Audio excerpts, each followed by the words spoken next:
فَاسْأَلْ أَهْلَ الذِّكْرِ إِن كُنتُمْ لَا تَعْلَمُونَ. If you don't know the answer, and the principle is the same, then ask the people of knowledge if you don't know. وَلَا تَسَأْلْ عَنْ مَا لَيْسَ لَكَ بِهِ عِلْمٍ. And don't pursue that which you have no knowledge. Don't become an expert in a subject that you have no knowledge about.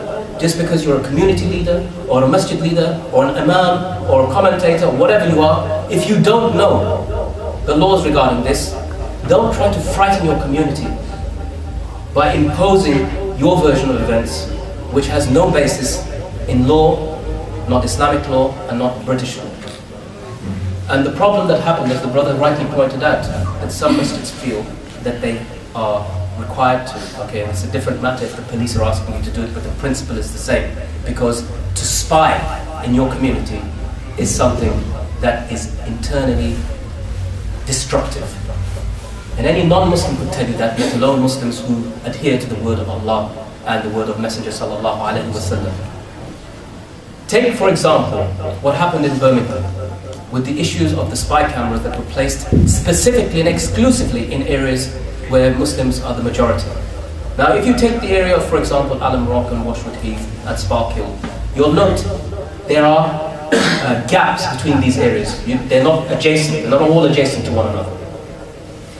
But yet, what they did very specifically is pick these areas and they put in these spy cameras. And they said it was for other reasons, for crime fighting. But it wasn't. What the good thing was there that the community rose up. They challenged the police. You have no right to invade our privacy. And we know certainly they would never dare to do so in let's just say, a non-Muslim area, or an area which is not inhabited by a large number of Muslims. The problem, of course, in a lot of these cases is that we need and require non-Muslims to stand up for us, or that's how we have played it so far. We need a non-Muslim white face to present our argument. And this is the sort of nonsense that we've been trying to do since the days of colonization of our lands. We're still, even after all of this time, the mentality still, even in the human rights organizations and the advocacy groups, we still have a problem. A fear of a Muslim with a beard, a sister with a hijab or a niqab, presenting our point of view from an Islamic point of view. Does it make sense? And how often do we go and present ourselves to defend the issue of another community? Which we should do. We should be able to defend the communities that are oppressed wherever they are. But how often is it that we have to have, oh, let's please Mr. Non-Muslim in order that our voice may be heard. Why? Is something wrong with my voice? My accent's not intelligible? What's the problem? And this is the problem. The Sahaba, radhiyallahu alayhim, were taught many things as youngsters. Yes, they were taught how to use the sword. They were taught how to use the spear. They were taught how to defend themselves with a shield. They were taught furusiyya, how to ride a horse. But they were also taught balagha, the art of public speech. The Sahaba were taught this. The Prophet ﷺ used to say to Zayd ibn Thabit, who was the poet of the Muslims, go and deliver a blow against the enemy with your words, because your words are heavy upon them. The Prophet ﷺ called for one of the Sahaba, Zayd ibn Thabit, again to go and learn the language of the Assyrian and the Hebrews, because they were so reliant on non-Muslims for translations of these works. And yet in language you'll find in schools that Muslims generally do well in most subjects except English. Except English. Because we have a problem. And as a result of that, we can't communicate properly. And this, if there's any time that we need to be able to communicate, not just to the non-Muslim, but to ourselves, this is the time to do it. This is the time to let people know, from the police to the intelligence services, to those in power, to court, to the media, everywhere where we're being challenged and a spotlight is being placed upon us and we're being placed underneath a magnifying glass and they're watching every one of our moves. And we, of course, our reaction to this isn't the correct one. We are more afraid of them watching us than Allah watching us. We forget that Allah is Ar-Raqib. He is the one who knows all and sees all. That He is the one who surveys all. His is the supreme and ultimate surveillance. And in fact, Allah is not only watching us, He's watching them. He's watching the MI5. He's watching MI6. He's watching the British intelligence services home and abroad. He's watching the FBI and the CIA and the NSA and the DIA. He's watching the ISI. He's watching them all. And we can't ascribe and attribute to them what we have to ascribe and attribute to Allah subhanahu wa ta'ala for fear of committing shirk, if we are so afraid of them. If we are so afraid of them, then fear and know that you may be committing shirk if you are more afraid of what they are watching than what He is watching. This, my dear brothers and sisters, is one of the reasons why I got involved in the organization Cage Prisons. It's a campaign group, an advocacy group, that fights for the rights of brothers held and sisters without charge or trial in the war on terror all around the world. Guantanamo Bay, Bagram, here in the United Kingdom, in the United States, in Syria, elsewhere, everywhere the hand of the war on terror and anything that's connected to it has been, we're there. And you know what we do? They say we're watching you, and we say yes, we are watching you right back, in the knowledge that He who created us, He's watching us all. So you look at me and I'll look at you right back, Mr. MI5. And I will take note of every single movement that you've made. And I will hold you to account. And just like you think you're going to report what I did to the police, I'm going to report what you did to the police, which includes complicity in torture. Like I told you, I was in Syria recently right now. And of course, all the things that are taking place in comparison to what I was investigating are much bigger. People are being killed in huge numbers every day. May Allah subhanahu wa ta'ala accept for them the shuhada. May Allah subhanahu wa ta'ala also protect them from the kayd al-ka'idin. But the reality is that the British government was involved in cases. The American government was involved. The American government was involved in cases of handing people over that they had captured and kidnapped to the Syrian Bashar regime. There's no doubt about this. And I've met individuals who were with prisoners who that happened to, and I was doing investigations of people who were handed over. And here's the irony, my brothers and sisters, is that their day will come. As was said about the people of Lut alayhi salam, inna maw'idahum as-subh alaysa as-subh biqarib. That their appointment is with dawn, and their dawn is very close. Look at Musharraf today. Let me tell you something about Musharraf. He was president and in power at the time when I had evacuated to Pakistan with my family. He was in charge. And it was under his watch, under his orders, that people like myself and hundreds of others who had never harmed Pakistan in any way at all were picked up in front of their families with guns placed to their heads and hoods over their heads and shackled and taken off to secret detention sites and handed over without any legal process. Not an Islamic legal process, not a Kufr legal process, none at all. For millions of dollars, which he claims openly and boasts about that he received as a bounty. So, look where he is now. The tables are turning. The tables are turning. The brothers from Guantanamo, 613 of us were released. Okay, there's still 166 that we're fighting for. But each one of us, in our statement and our dua against people like him, will come to pass. In this dunya and in the akhirah, and whatever punishment he gets in this dunya, I don't really care.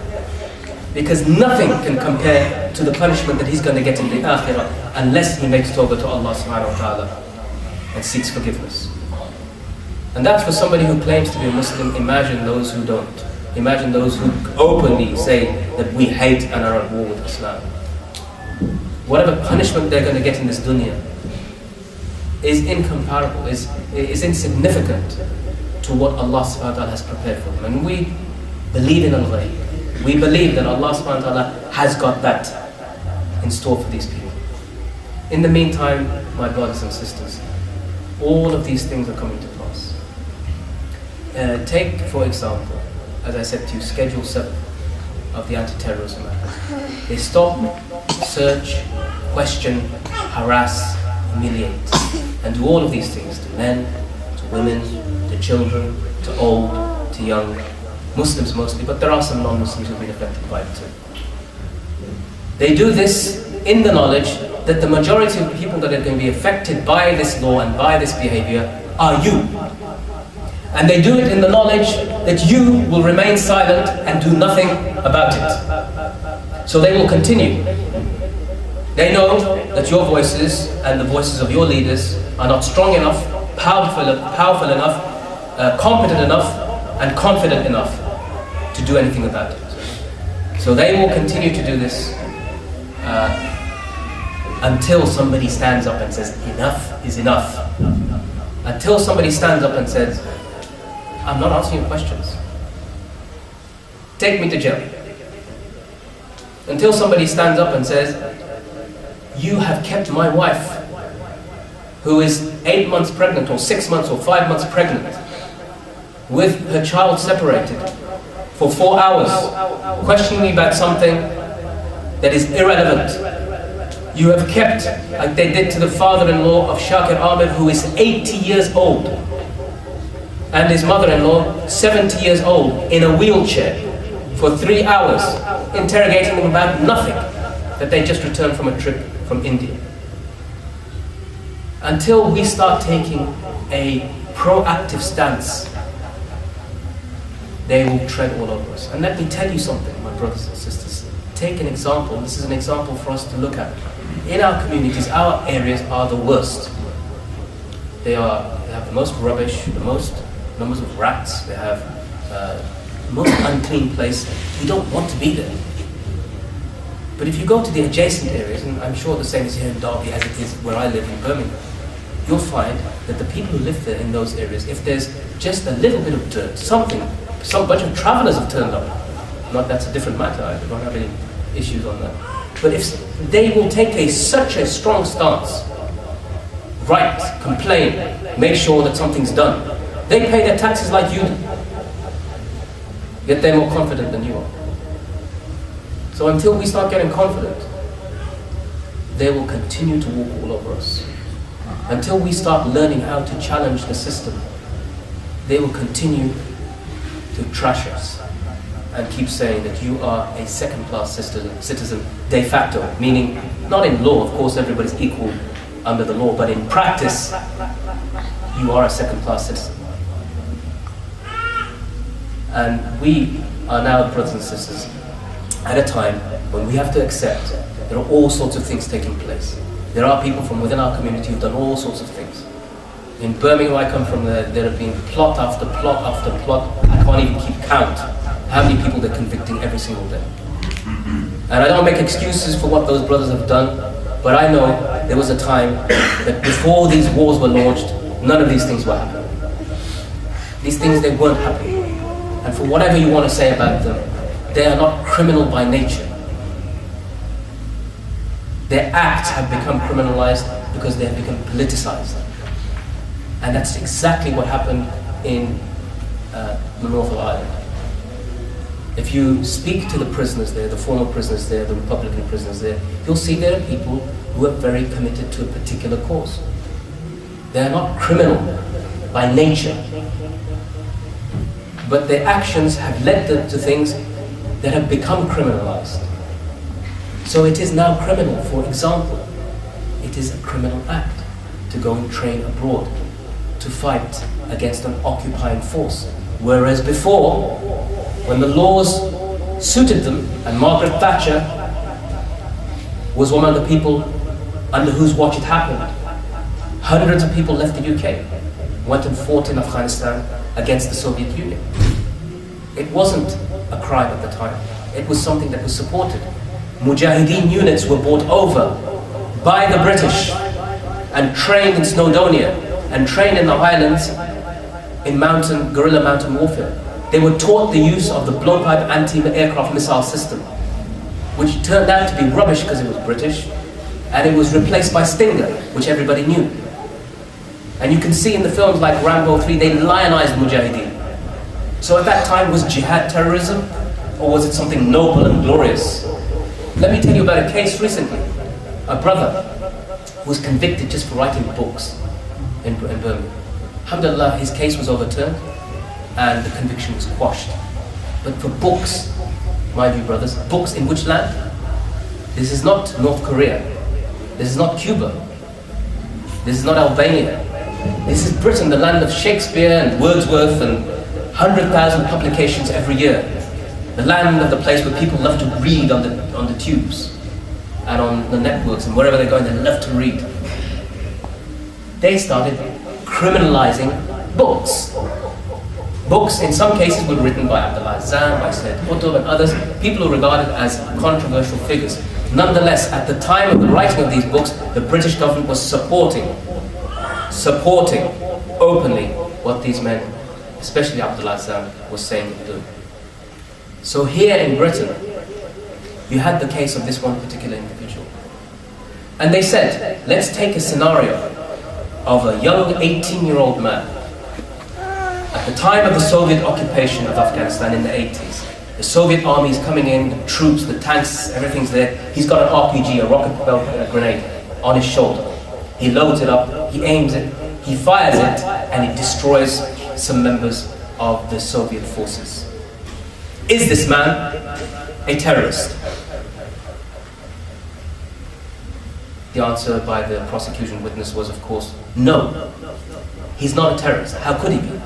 He's fighting our enemy. The next question, brothers and sisters, was this same 18-year-old boy, 15 or 14 years later, has now grown into a man. But he still has his RPG-7. And now the Soviets have left, but the Americans have come in with British forces. He puts in a rocket again in his RPG-7. Another bunch of tanks and troops there, occupation troops. He fires the rocket now. The same man. Is he a terrorist? What does the prosecution witness say? What can he say? The principles are exactly the same. The facts are the same on the ground. So he has to say, no, he's not. How can he? But he's a witness for the prosecution. But this is the sort of world that we're in right now.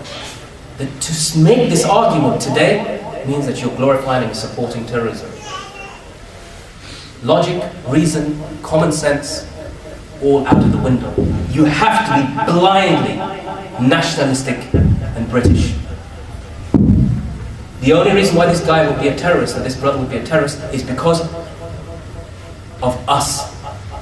Not because of him, because of us. We are British and we must give our loyalty blindly to whatever the British government happens to do. That's the point. That's the point of this case. Now, of course, the reasonable man, in law they say, it's the old test. The test is, what will the man on the platinum omnibus think? The reasonable, the ordinary man. What will he think? Which is reasonable? Which makes sense? Which is natural to justice? The argument that you must follow blindly your government, no matter what they do, right or wrong, or whether you stand with a principle, that if it was right yesterday, then surely it must be right today.